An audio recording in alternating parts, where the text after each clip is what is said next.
Avez-vous une idée de ce qui se cache derrière la création d'une nouvelle supercar ? Eh bien, je pensais le savoir, mais j'ai réalisé que j'étais loin du compte. Et si c'est un moment très excitant pour les enthousiastes, du côté du constructeur, c'est quelque chose de bien plus stimulant et difficile. Et si nous parlons d'une nouvelle Maserati, alors cela amène une lumière encore différente sur le projet.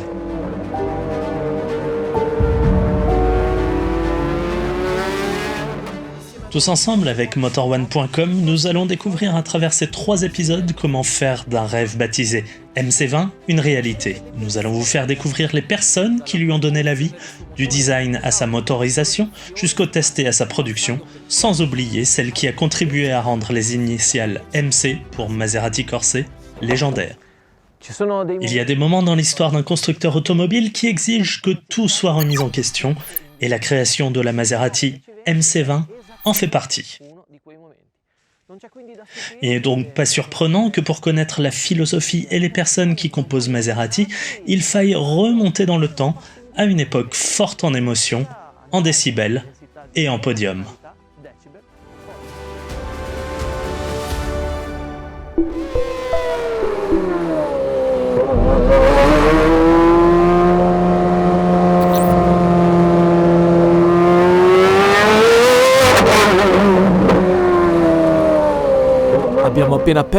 Nous sommes actuellement en train de perdre la pression dans la cabine. S'il vous plaît, attachez bien vos ceintures et gardez le dossier de votre siège à la verticale. Si vous ressentez un nœud dans votre estomac et une envie pressante de crier de plaisir, c'est que nous commençons notre aventure ensemble à la découverte de la Maserati MC12, une auto qui aurait pu être considérée comme une mauvaise idée. Et je crois que la personne qui va vous la décrire est du même avis. C'est assurément un jour différent et très spécial.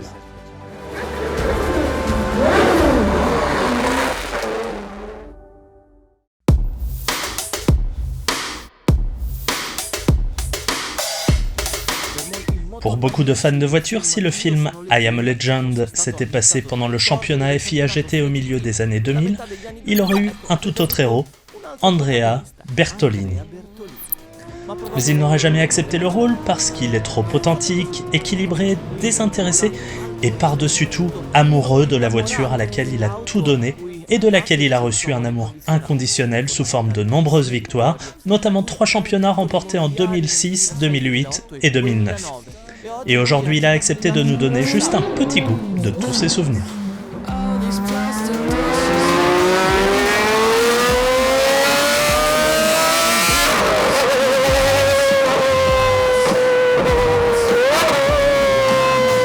Se rappeler de ses victoires, c'est revenir dans l'une des périodes les plus excitantes de l'histoire de Maserati, avec un trident qui revenait à la course avec cette voiture. En réalité, si le constructeur de Modène est naturellement associé à la compétition, c'est avant tout grâce à la MC12, les initiales MC, vous le savez déjà, voulant dire Maserati Corse. Quant au 12, c'est un nombre qu'on ne peut oublier, celui des 12 cylindres positionnés en V à 65 degrés de 5998 cm3. Un moteur qui en version homologuée route développait pas moins de 630 chevaux, une figure que nous retrouverons plusieurs fois dans ces 3 épisodes.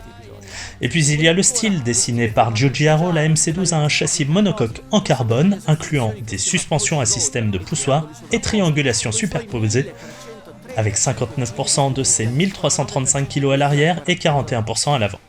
Voilà la carte d'identité de cette incroyable MC12. Imaginez ce que pouvait faire la version de course. Notre Bertolini a commencé à développer la voiture de course en 2004 en participant aux dernières courses de la saison aux côtés de Mika Salo, et la voiture a immédiatement démontré son potentiel. Une hyper légende parmi les supercars dans laquelle le pilote de Sassuolo a accumulé tant de kilomètres en compagnie des personnes qui l'apprécient et qui, comme lui, connaissent intimement la MC12.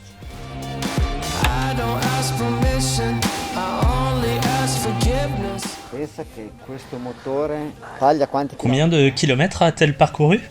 50 000 km. On parle d'une voiture qui a fait 50 000 km sur piste. Impressionnant.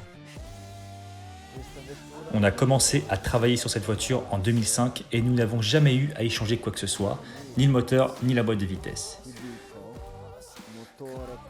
Et on continue de l'utiliser encore aujourd'hui après ses 50 000 km sur piste. C'est incroyable. Et par rapport à la GT1 ? Par rapport à la GT1, il y a eu deux choses qui diffèrent. Le moteur et la boîte de vitesse. Celle-ci, c'était l'une des versions homologuées pour la route, mais avec un échappement de GT1, comme vous pouvez l'entendre. Oui, en effet. Comme vous l'avez sûrement deviné, le spécimen que vous entendez, que vous voyez et que vous admirez ici, n'est pas une MC12 ordinaire. C'est la voiture avec laquelle, à Modène, a été remodelé l'ADN de Maserati Corse. C'est un modèle unique. Et si vous tapez sur un moteur de recherche prix Maserati MC12, soyez assurés que vous trouverez des prix relatifs au fait qu'il n'y en a eu que 50 unités produites et 12 pour la course. Une puissance de plus de 750 chevaux, tous issus de la piste, mais dans tous les cas, vous resterez assez loin de la valeur hypothétique de ce modèle qui pour Maserati, Andrea et pour son équipe n'a pas de prix car il est unique. Non seulement pour sa couleur bleu victoire, mais parce qu'il vient un peu de la route, un peu de la piste et un peu de la GT1. Quand elle a été dessinée pour la première fois, elle avait une configuration axée sur l'aérodynamisme. Oui, je me souviens, elle avait l'avant un peu plus long, non ? Et combien d'éléments ont été changés pour la charge aérodynamique ? Une autre voiture, c'était vraiment notre voiture. Je vous le dis, nous avons fait des tests parce que la FIA nous a demandé de raccourcir l'avant pour réduire l'appui et ensuite ils nous ont interdit d'avoir un aileron. Donc il nous a fallu en mettre un autre qui faisait pratiquement la moitié de l'aileron original. Et en plus de ça, on avait une garde au sol minimale imposée. Nous avons réalisé les premiers tests à Vallelunga. Je me souviens, j'étais avec Mika Salo et nous avons comparé l'ancienne configuration, la configuration originale de la MC12 GT1, avec celle avec laquelle nous devions courir. Car ensuite, nous devions courir avec une configuration qui, comme vous pouvez le voir, n'avait quasiment pas de splitter. Et ensuite, Mika a fait la transition entre la charge élevée et la charge la plus basse. Le premier virage de Vallelunga a été un peu compliqué à appréhender. Enfin, après tout, seulement le premier virage. Parce que dans sa version originale, le premier virage du circuit, c'était comme une ligne droite pour la voiture, tellement elle avait d'appui. C'est bien simple, on passait à fond. Mais avec cette version, disons que c'est un peu plus compliqué maintenant. En passant une journée entière à parler avec eux, j'ai même appris quelques éléments pratiques. Comment ouvrir ou refermer les portes correctement, comment entrer et sortir le plus rapidement possible, un problème qui rappelle à Bertolini des souvenirs de changement express de pilote, un élément qui avait son importance, qui était le résultat de nombreux entraînements et qui a mené à des victoires. À Zolder, nous nous battions en course contre une Corvette. Nous devions faire un arrêt au stand et faire le plein en seulement 11 secondes et même changer de pilote en moins de 11 secondes, sans quoi nous ne pouvions pas ressortir devant la Corvette. Et durant cette course, je m'en souviens, Michael est sorti de la voiture, je suis rentré et le changement a duré 9 secondes et demie. Nous avions l'habitude d'aller en Allemagne où toute l'équipe de Vitaphone était basée. Ils étaient les meilleurs pour changer les pneus et c'est là qu'ils nous ont entraînés pour le changement de pilote. Nous couvrions par exemple la voiture d'un drap, nous devions nous entraîner dans le noir et c'était le meilleur moyen de s'améliorer et d'avoir les meilleurs réflexes. Entre nous, je n'ai pas eu envie de sortir de ce cockpit. Et même si Andrea a légèrement atténué les performances de l'époque, qui n'étaient pas optimales en raison de la faible température, de l'humidité, de l'usure des pneus et des freins, ici, malgré tout ça, durant ces quelques minutes sur piste, j'ai simplement dû recalibrer ma sensibilité en positionnant précisément cette MC12 conduite par Andrea Bertolini au sommet de mes souvenirs les plus épiques.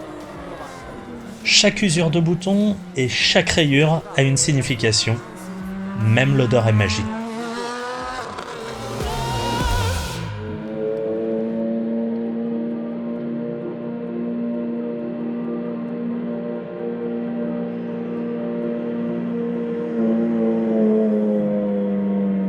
Et puis il y a un rythme, une sonorité,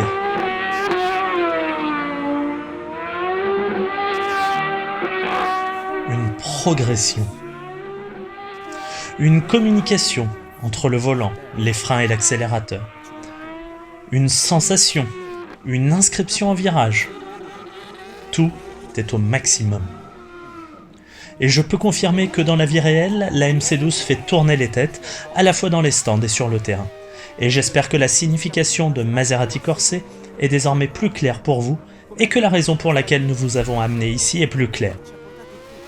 Sachant que le développement de la nouvelle MC20, comme son illustre aîné dessiné 15 ans plus tôt, a été créé à une toute autre époque, avec une mission encore plus difficile.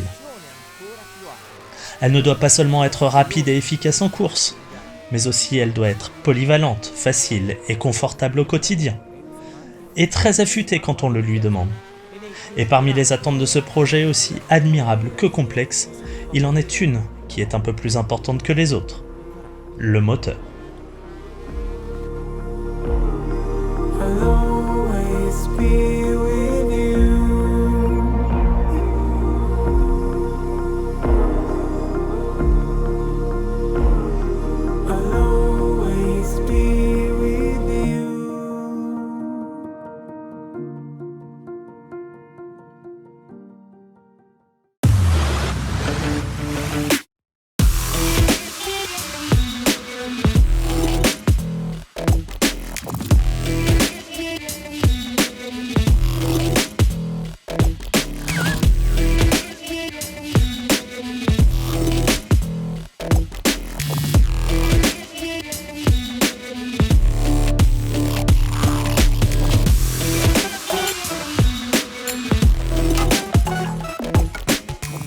L'atelier des moteurs dans l'usine historique de la Via Ciro Menotti, une adresse connue dans le monde entier, est un lieu qui revient sur le devant de la scène car c'est ici que le nouveau moteur Neptune, mais aussi la MC20, ont été dessinés.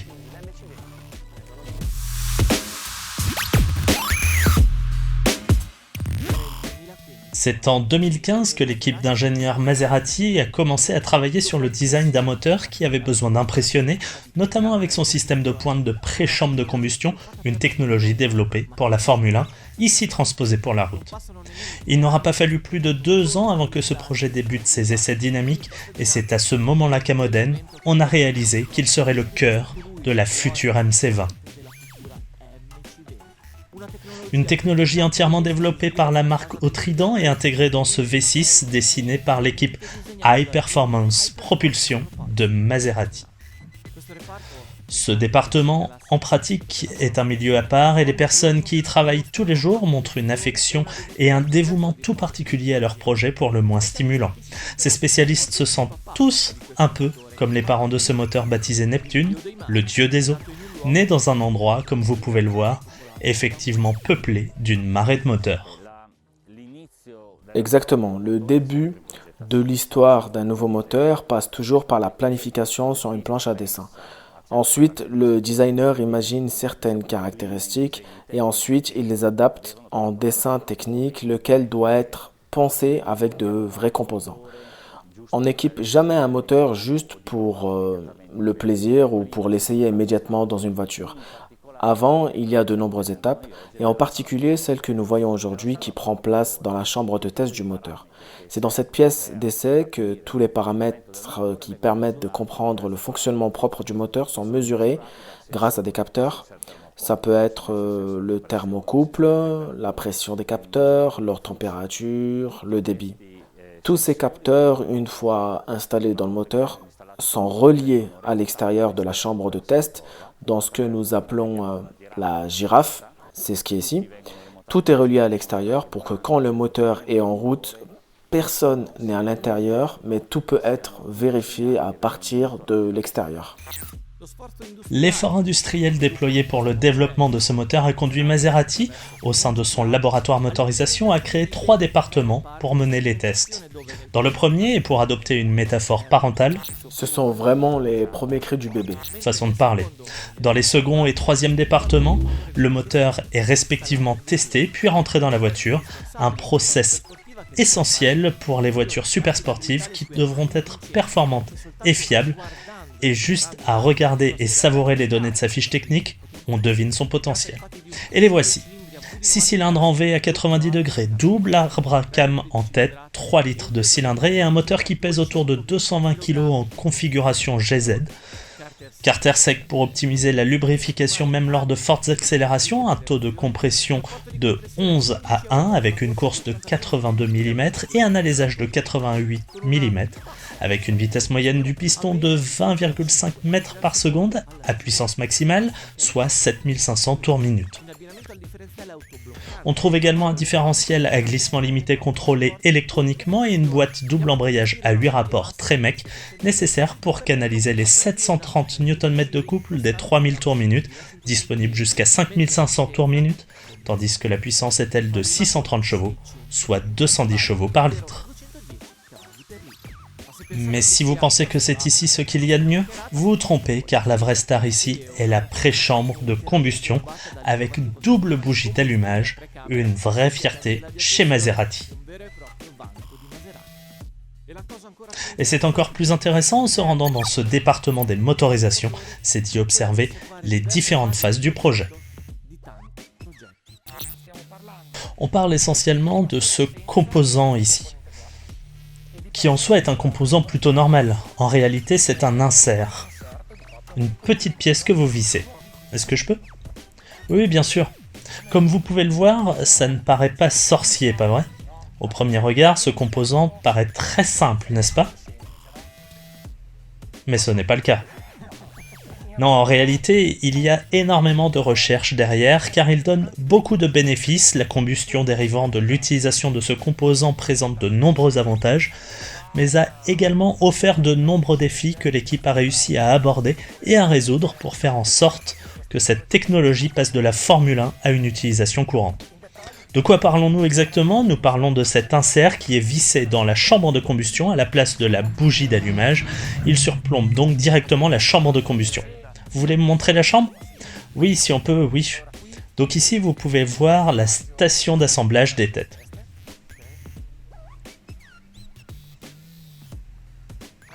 Ok, c'est ici. Oui, vous voyez, c'est la chambre de combustion, disons la traditionnelle, et ici vous pouvez voir qu'au lieu de la bougie d'allumage standard, il y a le bout de la préchambre. Ensuite, vous pouvez voir l'emplacement de l'injecteur, mais aussi une deuxième bougie d'allumage. Et disons que la réunion de ces composants, combinée au système de double injection, car ici vous ne pouvez pas le voir, mais nous avons également un autre injecteur dans les conduits d'admission, génère ce que nous appelons la Maserati Twin Combustion. Ce qu'il faut comprendre quand on crée une nouvelle supercar de nos jours, c'est qu'il vaut mieux garder les portes ouvertes, ou mieux, un peu de place pour l'électrification, qui devient de plus en plus présente. Il y a des salles qui ont été spécialement construites pour tester les moteurs électriques. Il y a des particularités car les moteurs électriques tournent à un régime beaucoup plus élevé et ont bien plus de couple que les moteurs thermiques. Et ça induit des particularités d'un point de vue technique. Mais le moteur électrique a surtout déclenché une crise pour les ingénieurs automobiles de la vieille école, car nous n'avions généralement qu'un seul moteur chargé de faire avancer la voiture, alors qu'avec les moteurs électriques, avoir 1, 2 ou 3 moteurs deviendra normal. Il y a donc maintenant un défi permanent dans lequel nous ne sommes plus seuls à diriger un véhicule, à le faire avancer, et nous avons besoin du deuxième, du troisième et ainsi de suite. De nouveaux lieux sont donc créés, à savoir ces salles d'essai où l'on teste le groupe moteur intégré au système véhicule et où l'on teste les différents moteurs ensemble. Ici, même si on ne voit pas les roues, la voiture est complète, n'est-ce pas ? Exactement, il s'agit d'une simulation fonctionnelle d'une unité de puissance électrique que nous verrons dans l'une des futures voitures de Maserati. Parler de la naissance d'une nouvelle Maserati, comme vous l'aurez compris ou vu, parce que c'est tout ce qui m'entoure, signifie d'impliquer des personnes qui, en plus de leur cerveau, mettent leur âme au service du développement et du design. Nous, au sein de la section où nous développons des moteurs, nous sommes très satisfaits des résultats. Et si le moteur Neptune aura été l'étincelle du projet MC20, nous allumerons ensemble la flamme de la passion que Maserati met dans chacune de ses créations, dans les prochains épisodes.